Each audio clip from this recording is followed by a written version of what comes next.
Hello ನಮಸ್ಕಾರ ಎಲ್ಲರಿಗೂ ನನ್ನ ಚಾನಲ್ಗೆ ಸ್ವಾಗತ. ಇವತ್ತು ನಾನು ಟೊಮೆಟೊ ಗೊಜ್ಜು ಮಾಡ್ತಾಯಿದ್ದೀನಿ. ಇದು ಭಾಳನೇ ಸುಲಭ ಮಾಡೋಕ್ಕೆ, ಆಮೇಲೆ ಜಾಸ್ತಿ ಸಾಮಗ್ರಿಗಳು ಬೇಕಾಗಲ್ಲ. ಬರೀ ಈರುಳ್ಳಿ, ಟೊಮೆಟೊ, ಸಾಂಬಾರು ಪುಡಿ, ಒಂಚೂರು ಎಣ್ಣೆ ಇದ್ದರೆ ಸಾಕು.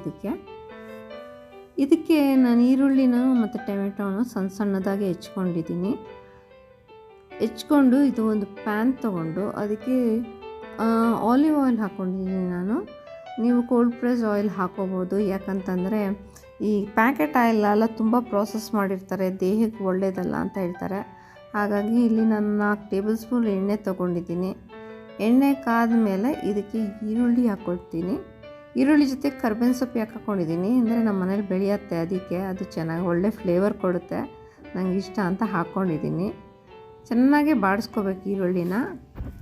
ನಮ್ಮ ಪಪ್ಪಿಗೆ ನೋಡಿ ಟೊಮೆಟೊ ಅಂದರೆ ಭಾಳನೇ ಇಷ್ಟ ಅವಳಿಗೆ ದಿನಕ್ಕೆ 1-2 ಟೊಮೆಟೊ ಬೇಕೇ ಬೇಕು ಅವಳಿಗೆ.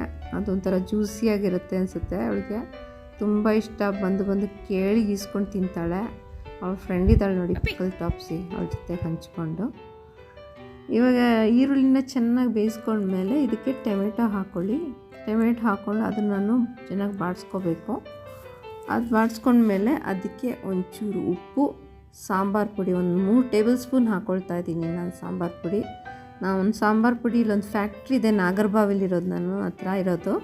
ಅಲ್ಲೊಂದು ಫ್ಯಾಕ್ಟ್ರಿ ಇದೆ, ಆ ಫ್ಯಾಕ್ಟ್ರಿಲಿ ನಾನು ತೊಗೊಳ್ಳೋದು. ಅದು ಅಲ್ಲಿ ಚೆನ್ನಾಗಿರುತ್ತೆ, ತೊಕ್ಕುಗಳು, ಉಪ್ಪಿನಕಾಯಿಗಳೆಲ್ಲ ತುಂಬ ಚೆನ್ನಾಗಿರುತ್ತೆ.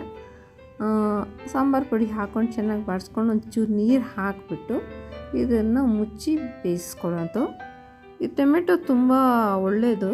ಇದರಲ್ಲಿ ಲೈಕೋಪೇನ್ ಅಂತ ಆ್ಯಂಟಿ ಆಕ್ಸಿಡೆಂಟ್ ಇದೆ, ಅದು ಕ್ಯಾನ್ಸರು ಮತ್ತು ಹಾರ್ಟ್ ಡಿಸೀಸ್ನೆಲ್ಲ ಅವಾಯ್ಡ್ ಮಾಡುತ್ತೆ. ಸೊ ಅದನ್ನು ಬೇಯಿಸೋದ್ರಿಂದ ಅಲ್ಲಿ ಲೈಕೋಪೇನ್ ಕಂಟೆಂಟ್ ಜಾಸ್ತಿ ಆಗುತ್ತೆ.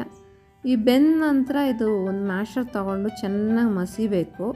ಅದರಲ್ಲಿರೋದು ಗೊಜ್ಜೆಲ್ಲ ಬಿಟ್ಕೊಳ್ಳುತ್ತೆ, ಟೊಮೆಟೊದಲ್ಲಿರೋ ರಸ ಎಲ್ಲ ಬಿಟ್ಕೊಳ್ಳುತ್ತೆ. ಅದು ಚೆನ್ನಾಗಿ ಗೊಜ್ಜು ಚೆನ್ನಾಗಿ ಬರುತ್ತೆ, ಅದು ಟೇಸ್ಟಾಗಿ ಬರುತ್ತೆ. ಇದೆಲ್ಲ ಚೆನ್ನಾಗಿ ಮ್ಯಾಶ್ ಮಾಡಿಬಿಟ್ಟು ಇದನ್ನು ಒಂದು ಸರ್ವಿಂಗ್ ಬೌಲ್ ಹಾಕ್ಬಿಟ್ಟು ಸರ್ವ್ ಮಾಡೋದು. ಇದು ನೀವು ಬೇಕಂದರೆ 1-2 ದಿನ ಇಟ್ಕೋಬೋದು, ಫ್ರಿಡ್ಜಲ್ಲಿ ಇಟ್ಕೋಬೋದು. ಇದನ್ನು ಚಪಾತಿಗೆ, ಅನ್ನಕ್ಕೆ, ದೋಸೆಗೆ ಎಲ್ಲದಕ್ಕೂ ಹಾಕೋಬೋದು, ಭಾಳ ಟೇಸ್ಟಿಯಾಗಿರುತ್ತೆ. ಆಮೇಲೆ ಇದಕ್ಕೆ ನೀವು ಬೇಕಂದರೆ ಒಂದು ಸ್ವಲ್ಪ ಉಪ್ಪು ಖಾರ ಬೇಕಾದ್ರೂ ಇನ್ನೊಂದು ಸ್ವಲ್ಪ ನೀರು ಹಾಕ್ಕೊಂಡು ಬೇಯಿಸ್ಕೋಬೋದು. ಕೊತ್ತಂಬರಿ ಸೊಪ್ಪು ಹಾಕ್ಕೊಳ್ಳೋದಾದರೆ ನೀವು ಹಾಕ್ಕೋಬೋದು. ನಾನು ಬರೀ ಇಷ್ಟೇ ಬೇಗ ಆಗುತ್ತೆ, ಒಂದು 10 ನಿಮಿಷದಲ್ಲಿ ಆಗುವಂಥ ಗೊಜ್ಜಿದು, ಅದಕ್ಕೆ ದಿಢೀರಂತ ಮಾಡೋ ಗೊಜ್ಜಿದು ತುಂಬ ಚೆನ್ನಾಗಿರುತ್ತೆ. ಟ್ರೈ ಮಾಡಿ, ನಿಮಗೆ ಈ ಗೊಜ್ಜು ಇಷ್ಟ ಆಗುತ್ತೆ ಖಂಡಿತವಾಗೂ. ನಿಮಗೆ ಈ ವಿಡಿಯೋ ಇಷ್ಟ ಆದಲ್ಲಿ ಖಂಡಿತವಾಗ್ಲೂ ಇದನ್ನು ಲೈಕು, ಶೇರು ಮತ್ತು ಸಬ್ಸ್ಕ್ರೈಬ್ ಮಾಡೋದು ಮರಿಲೇಬೇಡಿ.